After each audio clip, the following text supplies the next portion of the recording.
dhammaan ummadda Soomaaliyeed meel walba oo joogtaan iyo si walba ay arkisaanba assalaamu calaykum waraxmatullaahi tacaala wa barakaatu bacda salaam waxaan rabaa in siyaabo kala duwan inaan wax idin tuso Soomaaliya waa dalkeena waa dal dhibaataysan dhibaatada arkaysaana runta waxay tahay waxay nooga imaadaan wadamo shisheeye okay maanta waxa ku nool wadankeena dad aad u fara badan waxay ka kooban yihiin caruur hooyo ayeeyo adeer habaryar intaba intaasna waa naafo waxay u baahan yihiin in wax loo qabtayo wax uu qaban karo wax uu qaban karo dhalinyarada Soomaaliyeed iyo waliba dadka la dhashay dalkan waa dayacan yahay dalku waa boob dunyadu waa dhoofis dadku waa dil warheed maanta dawlad kaliya hadii aan dalkeena ku sii deeno dhibaato fara badan ayaa noogu imaanaysa waxa wanaagsan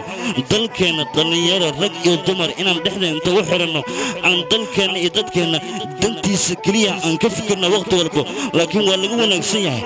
hadii maanta aniga hooyaday aan ku iraado hooyo dhulka aad leedahay iigad waxaan rabaa Switzerland waa dhibaato xagee wadanku uga cararaya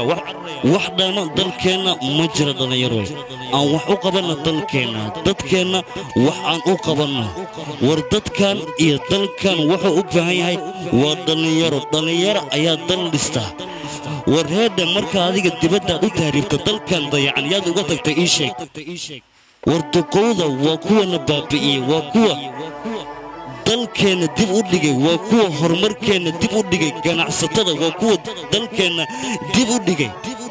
maanta waxaad arkaysaa muskilo sokor in laga bixiyo 12,000 awalna waxay ahaa jirtay 500 ilaa iyo 1,500 awal lacagti xagee ka baxday awal dhalinyarada wadaniyiinta bal ii sheeg wadankan wuxuu u baahan yahay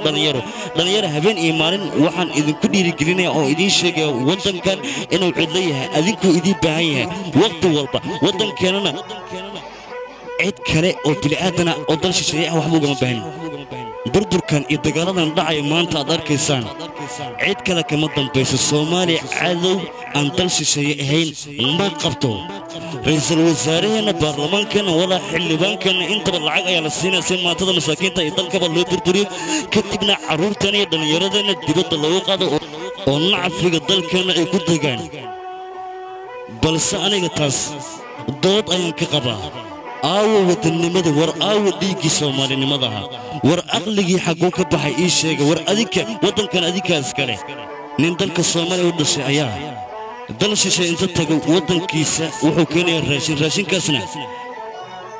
cirka ayuu ku shiranayaa laakiin kama yeelin anaga haddaan dhalinyaranaha maata masaakiin ah oo curyaan ah dagaalada ku curyaama agooma rajooyin intaba wadankeena ayuu ku nool yihiin waxa anaga haddaan nahay dhalinyaro aan u baahannahay wadankeena inaan ka qaban karno caqabada